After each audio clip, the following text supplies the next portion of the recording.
Hey there, this is Andrew bringing you another Keyforge deck reveal and review. This one is Age of Ascension, the second set of Keyforge.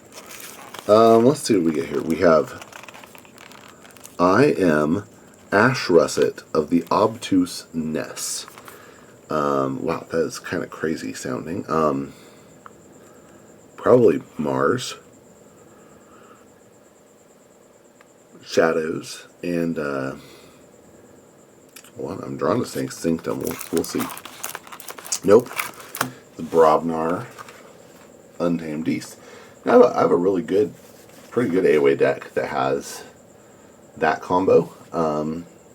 It works out pretty well as a Grunt Buggy, Ganger Chieftain, Drummer Knot, or Tanu, Darna. It's really nice. So, if you get the right setup here, it can be pretty powerful.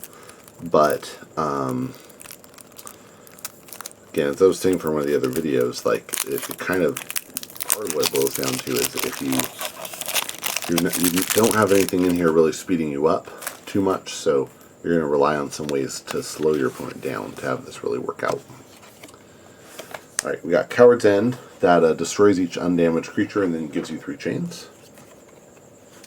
First Blood, I'm never really excited to see this. It's an action with the bonus amber. It has alpha though, and when you play it, you deal 2 damage for each friendly Brobnar creature. You can divide this damage among any number of creatures.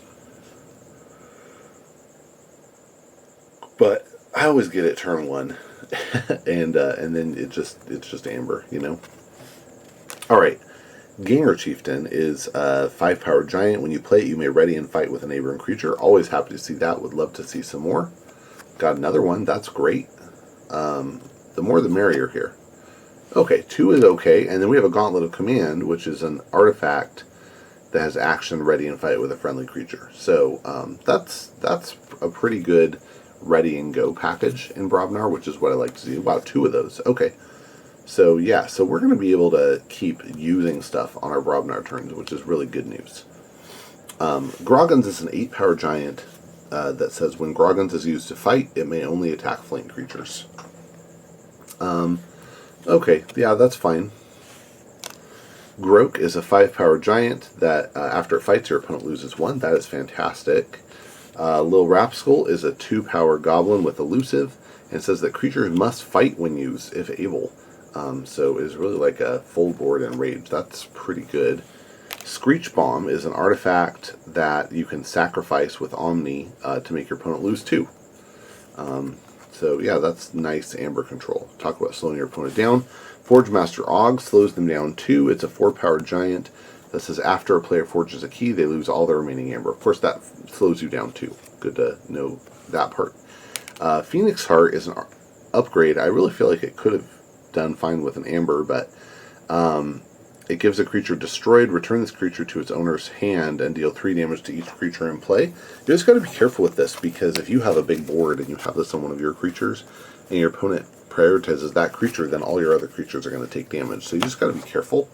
But if you put it on something with a good play effect, like even Ganger Chieftain's a good target for this, but we'll see what we get in the other houses, then it can be pretty good. All right.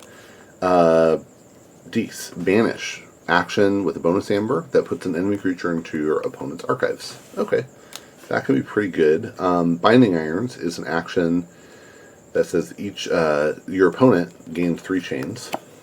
Got 2 of those. Okay. Then we have a Dust Imp. It's a 2-power imp with destroyed gain 2. That's good for Amber Burst here. 2 of those. That's great. That's great news for us. I like it. Gub is a 1-power demon that when it's not on a flank, it gets plus 5 power and taunt. So anything we really want to taunt here? I mean, maybe the little Rapskull, depending on how we're playing. Maybe the Forge Master Og. So far. Misery Exploit gains you an amber for each damaged enemy creature. And it's kind of iffy. I don't love it. Bloodshard Imp is a 2-power imp that says after a creature reaps, its opponent must sacrifice it. Again, not my favorite. It does make your opponent have to deal with it, but if you compare it to like an Ember Imp, the impact it can have on the game, I think, is a little lower. Gongoozle is an action with the bonus amber that deals 3 damage to a creature. If that creature is not destroyed, then its owner discards a random card from their hand. So that can be a nice way to knock stuff out. That's good. Library of the Damned is an artifact that has action archive a card. That's really good. Always nice to be able to do that. Nothing I've seen here that's like, oh wow, have to archive that. So, I mean, maybe the First Blood, that could be pretty good. Tentacus is a 5-power demon that makes your opponent pay you 1 in order to use an artifact. That's pretty fun. And then we have Creeping Oblivion, which is an action with a bonus amber that lets you purge up to 2 cards from a discard pile. That's really nice. Okay, we're into Untamed now, and let's see what we got. We got Dusk Witch. That is a 1-power human witch with Omega and Elusive, and it says your creatures enter play ready. So, got to get it down, have it last a turn to have it be any good.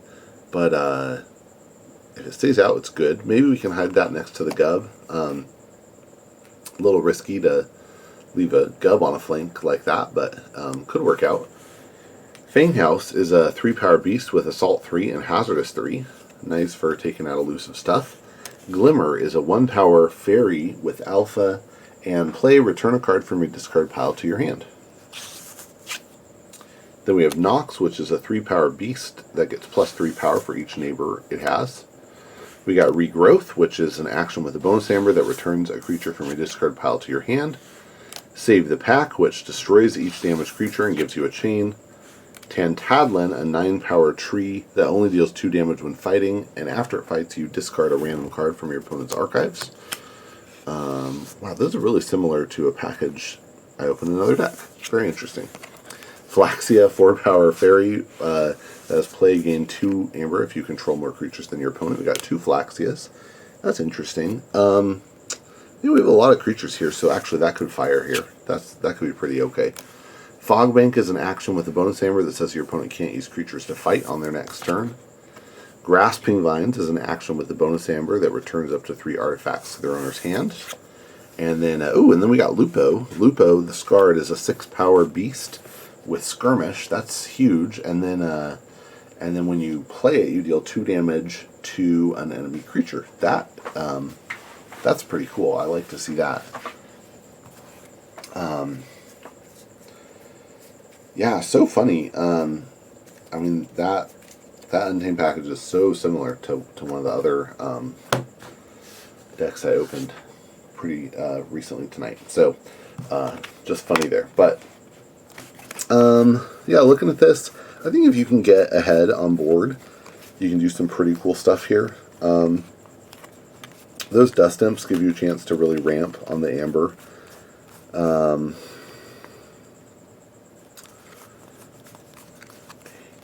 9, 10, 11, 12, 13, 14,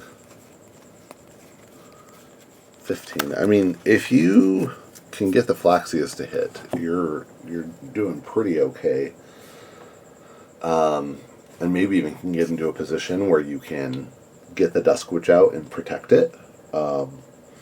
So yeah, there's some chances for this to like just pop and go off. Again, nothing that's like, okay, here, this is a super threat. Other than the Dusk Witch, nothing that I feel like, oh, I have to kill that this turn. But, which is another, that's probably one of the other problems here. But again, like, it's solid. It's not, it can do stuff. So, typical AOA stuff. Yeah, so that was, I am Ashrusset of the Obtuse Ness. Hope you enjoyed, and you'll get out and forge some keys.